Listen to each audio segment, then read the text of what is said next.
Bien-aimés dans le Seigneur, nous sommes toujours dans notre moment de prière. C'est votre humble serviteur, le pasteur Lagui. Nous sommes dans notre séquence de prière que nous appelons « Dormir sous l'onction ».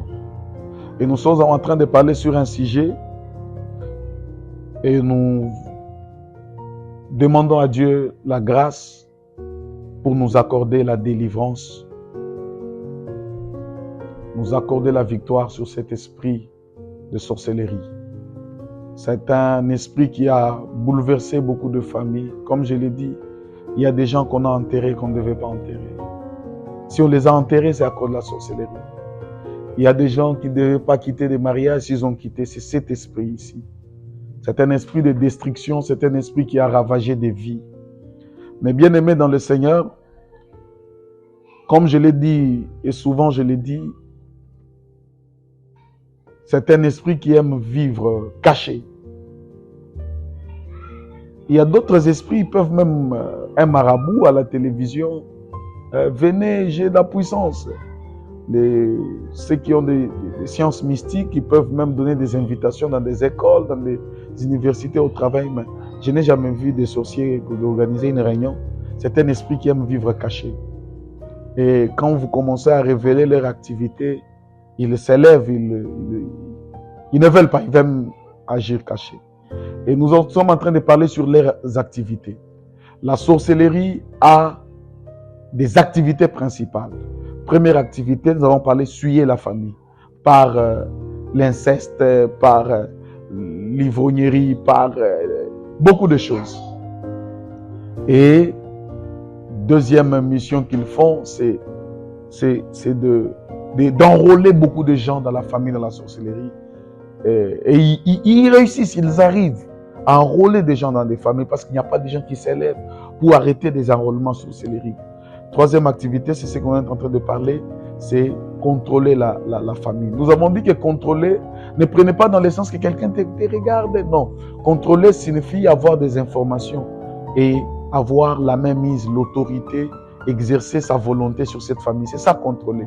Ils aiment, comme ils ne sont pas omniprésents, ils ne sont pas omniscients, omnipotents, ils aiment avoir des agents qui ont des informations sur vous et qui ont de l'autorité sur vous. Et parmi les premiers éléments de contrôle, nous avons vu le sang. Pourquoi le sang? Parce que le sang, c'est un élément d'information. J'ai donné des exemples. Dieu dit à Caïn, le sang de ton frère est venu me parler. Le sang parle. Le sang a des informations. Même quand tu es malade, tu pars à l'hôpital, on peut prendre ton sang, on met dans une machine, ton sang dit, cet homme a un problème de malaria, a ceci ou cela.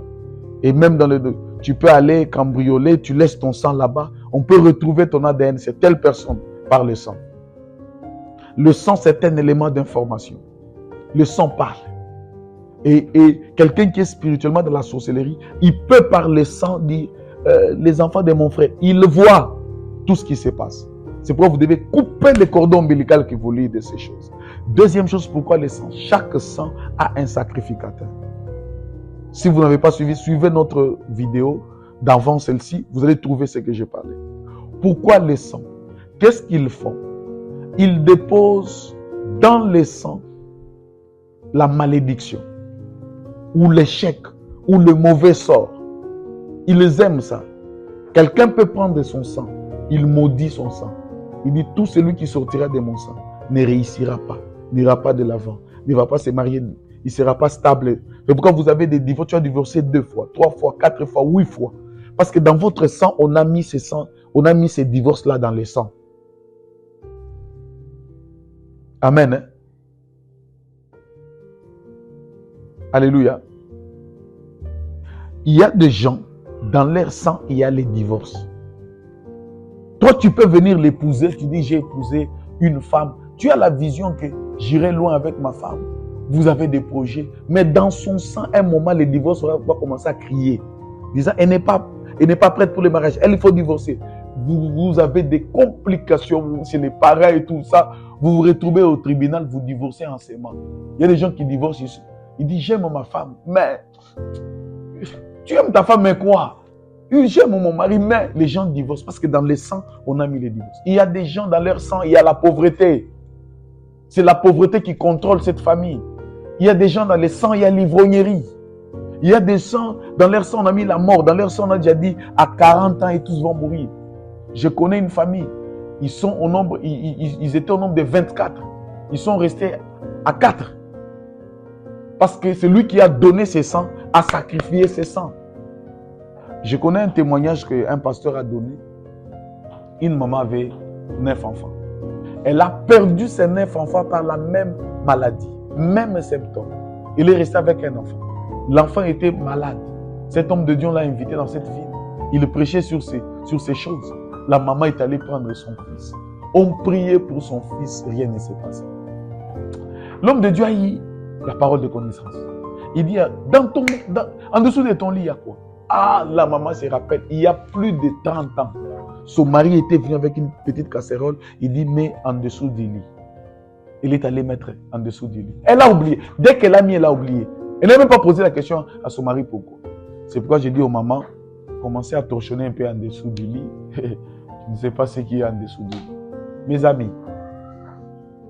Elle dit, mon mari est déjà mort, mais hier, elle part vite prendre la petite casserole. Quand elle vient, on impose la main à son fils, qui était resté l'unique. Sur 9, il est resté avec 1. L'enfant est tombé. Un féticheur s'est manifesté. Il dit, son père était venu chercher de l'argent. Tout l'argent qu'ils ont, toutes les parcelles, c'est moi. C'est moi qui leur a donné ça. C'est moi qui leur a donné. C'est moi qui leur a donné ça. Et son père m'a dit que je ne prenne pas ses enfants. Après sa mort, que je commence à les prendre. C'était ça. Et on a mis la mort dans son sang. Après lui, ils doivent tous terminer par mourir. La délivrance, jusqu'aujourd'hui, le 9e est vivant. Malheureusement, les 8 sont partis. Qu'est-ce qu'on a déposé dans votre sang qui vous réclame? C'est les divorces, c'est la mort, c'est la pauvreté, c'est l'instabilité, c'est l'impudicité. Il y a des gens, on a mis l'impudicité dans leur sang. Tu regardes sa femme, une jolie femme. Mais il va aller tomber avec sa bonne. Tu regardes la bonne, tu regardes sa femme, tu dis, c'est dans leur sang. Dans leur sang. Je connais une famille. Leur grand-père avait 16 femmes. Aucun d'eux n'a 3 femmes. Il commence à partir de 4, 5, 6, 7. Qu'est-ce qui a été déposé dans votre sang et qui vous contrôle aujourd'hui? Quelle situation qui vous a mis à genoux? C'est comme l'uniforme des familles. Quelqu'un m'a dit, pasteur, mon père allait à côté, il mettait au monde, ma mère a souffert. Je n'ai pas pardonné à mon père juste pour telle chose. Même quand il est mort, je regarde comment il a fait souffrir ma mère. Mais pasteur, je ne comprends pas. Moi aussi, ce que mon père faisait, je commence à le faire. Je vous donne 2 exemples bibliques. Lévi, il avait le ministère. Il a accordé le ministère dans son sang. Mais Lévi était colérique. Et dans sa colère, il tuait des hommes. Son père dit, Lévi, dans sa colère, il a tué des hommes. Moïse aussi, qui était son petit-fils, il a tué aussi quelqu'un dans sa colère. Il était un homme colérique, Moïse. Ça l'a empêché même d'entrer dans le pays, la colère. Il y a des gens, la colère est dans leur sang. Quand ils se mettent en colère, c'est dans le sang. Quelle est la chose qu'on a mis dans votre sang pour vous contrôler? Il y en a d'autres. Tu peux la mettre dans des conditions, elle va toujours être infidèle. On a mis ça dans le sang. Qu'est-ce qu'on a mis dans ton sang par la sorcellerie pour vous contrôler? Aujourd'hui, nous allons attaquer. La Bible dit, ce que le Père n'a pas planté sera déraciné et jeté au feu. Lève ta main droite en l'air.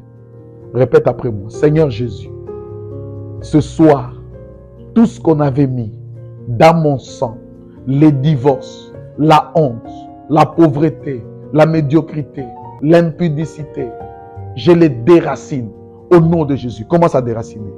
Commence à prier. Tendre Père, tout ce qu'on a mis dans le sang de mon frère, de ma soeur, dans mon sang, dans le sang de ma femme, je les déracine. La pauvreté, le divorce, la polygamie, soit déraciné dans le nom de Jésus. Soit déraciné dans le nom de Jésus-Christ. Mes bien-aimés, moi je ne vais pas prendre beaucoup de temps de prière avec vous. Je donne des requêtes, vous restez, dès que la vidéo se termine, vous commencez à prier. Lève ta main droite en l'air, répète après moi. Seigneur Jésus, que ton feu sanctifie mon sang, que tout ce qu'on a mis de négatif dans mon sang, que cela soit déraciné au nom de Jésus. Amen. C'est pourquoi il y a des gens qui connaissent que mon sang ici, c'est un mauvais sang. Quand j'arrive quelque part, on ne m'accepte pas facilement. On a mis ça dans ton sang pour que tu sois rejeté. Que cela te libère au nom de Jésus. Que Dieu vous bénisse. Que la grâce de Dieu soit avec vous. Que Dieu vous couvre au nom de Jésus. Amen. Dormez bien. À demain. Nous allons encore entrer dans la prière. Si vous avez des problèmes, vous avez quelque chose qui se répète dans votre vie, appelez-nous pour la prière. Que Dieu vous bénisse à vous.